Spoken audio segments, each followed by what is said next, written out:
কালকে রাতে তোমাদের দাদা ভাইয়ের জন্য রান্না করা খাবারের মধ্যে কিন্তু অনেকটা খাবারই না বেঁচে গেছে। এবার তোমরাই বলো, আমাদের এই গরিবের সংসারে কি খাবারগুলো সব ফেলে দেব?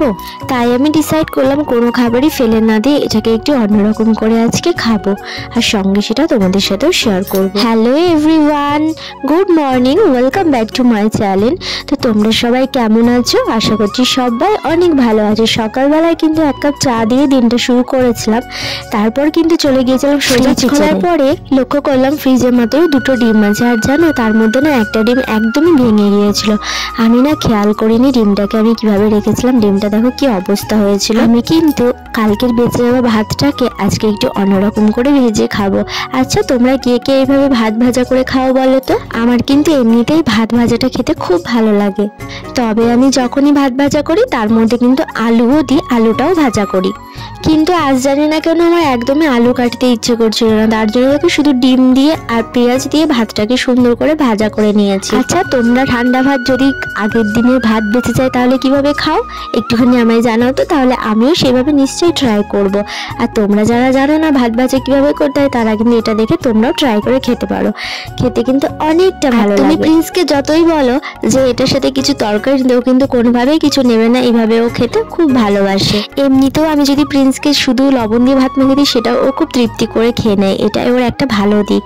যাই হোক, অন্যদিকে অনেকটাই তো ডাল ছিল, সেটা তো তোমরা দেখলে। তো আমি ভাবলাম ডালটা কি ফেলে দেবো, তো তার জন্য দেখো আমি ডালটা কিভাবে শুকিয়ে ফেলেছি। এই খাবারটাও কিন্তু আমার কাছে অমৃতের মতো লাগে যদি এর মধ্যে রসুন দিই। তবে আমি না সেদিন আর রসুন দিইনি, এমনিই করেছিলাম, দিয়ে খেয়েছিলাম। আর আলু পোস্তটা নর্মাল গরম করে নিয়েছিলাম। আর এখন দেখো আমি খেতে বসে গেছি, আর প্রিন্সের কিন্তু ওইদিকে খাওয়া দাওয়া কমপ্লিট হয়ে গিয়েছে। বেশ কিছুদিন ধরে না আমার শরীরটা একদমই ভালো যাচ্ছে না, তার জন্য নিজের একদমই যত্ন করতে পারছি না। শরীর যদি ভালো না থাকে তাহলে কি করে নিজের যত্ন করব বলো? তবে কিন্তু আজকে আমি ডিসাইড করেছি আজকে আমি একটু হলেও নিজের যত্ন করবই। আর তার মধ্যে কিন্তু মেন হচ্ছে হেয়ারটা আমার একদম আমি ডিসাইড করেছি আজকে আমি একটু চুলে হেনা করব, আর যেটা আমি তোমাদের সাথেও শেয়ার করব। আচ্ছা, তোমরা হেনা কি নর্মাল জল দিয়ে গুলে ইউজ করো, অন্য কিছু ইনগ্রিডিয়েন্টস অ্যাড করে তারপরে হেনাটা অ্যাপ্লাই করো? আমায় একটু জানাও তো। আর আমার হেয়ারটা কিন্তু অনেকটাই শাইন কমে গেছে, তো সেই জন্য কিন্তু আমি হেনা করছি।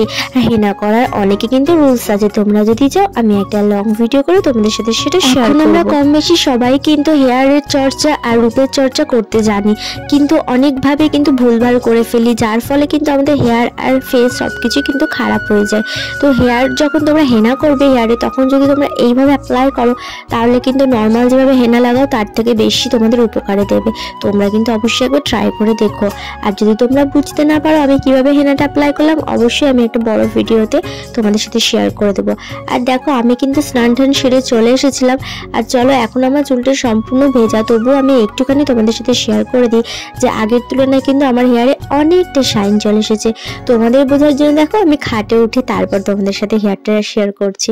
যাই হোক, চুলটা তো অনেকটা ভেজা, তার জন্য হয়তো বুঝতে তোমাদের অসুবিধা হচ্ছে। বেশ ভালোই ছিলাম, তার মধ্যেই কিন্তু হঠাৎ করে না আমার খুব পরিমাণে পেটে ব্যথা করতে শুরু করে দেয়। এবার তোমরা অনেকে হট ব্যাগ দেখে ভাববে যে হয়তো আমার পিরিয়ডসের ব্যথা করছে, একদমই নয়। আমার কিন্তু নর্মালি পেটের মাঝেতে ভীষণ ব্যথা করছিল, আর এটা ছিল হঠাৎ করেই। তো চলো আজকে এভাবে ব্লগটা শেষ করলাম।